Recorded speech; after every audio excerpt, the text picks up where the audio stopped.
What's going on, class? Today I'm going to be talking about women in the military. So women weren't always allowed in the military, which is crazy to think about because in the world we live in today, a lot of us work alongside and work for a lot of women in leadership positions. So that's pretty crazy to think about.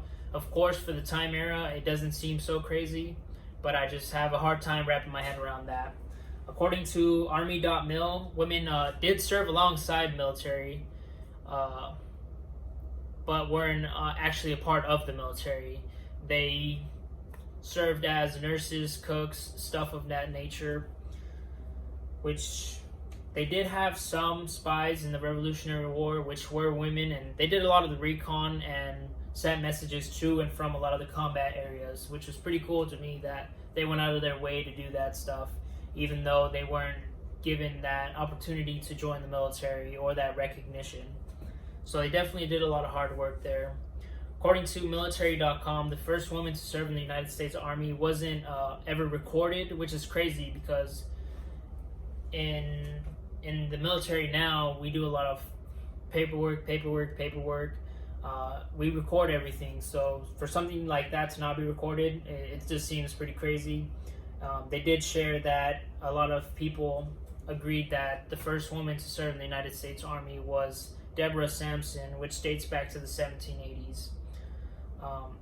So yes, a lot of them did work alongside the armed forces prior to that, but as far as women actually enlisting in the military, these were the dates that were given.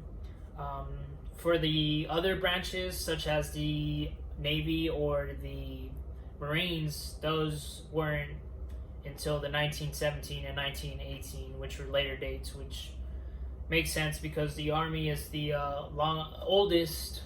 The Army is the oldest serving branch in the armed forces.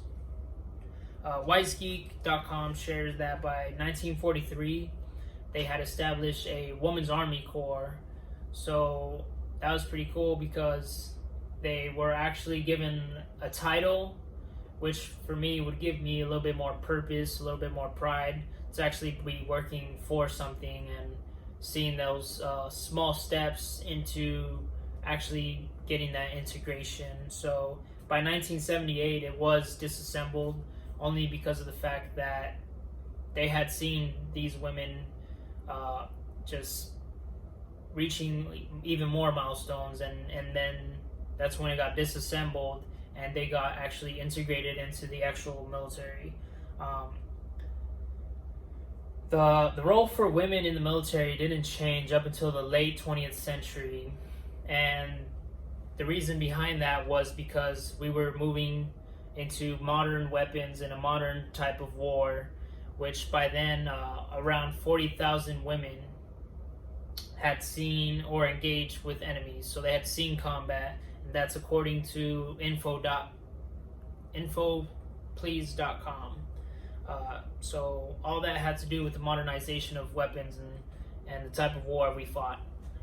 There was so much going on within the late 1900s that by 1991, the USS Acadia left San Diego to the Persian Gulf, which was the first time men and women had both shipped together in a war environment or a wartime. So that ship took approximately 1,200 Navy members off to the Persian Gulf. Out of those 1,200, a third of those were women. So that was pretty huge for me. According to HuffPost.com, they stated that in 2013, the military stated or put out that all positions in the military would be opened up by 2016 to all women. And only 2 years after that, in 2015, 2 females in the United States Army had gotten their Ranger tabs and successfully accomplished Ranger School. Now that's, when you're talking about Ranger School, you're talking about almost like, you're talking the top of the top, which is a huge accomplishment for both men or women. So that was pretty crazy to see that. And according to Pew Research, they stated that today's active duty military is a lot smaller and a lot more diverse.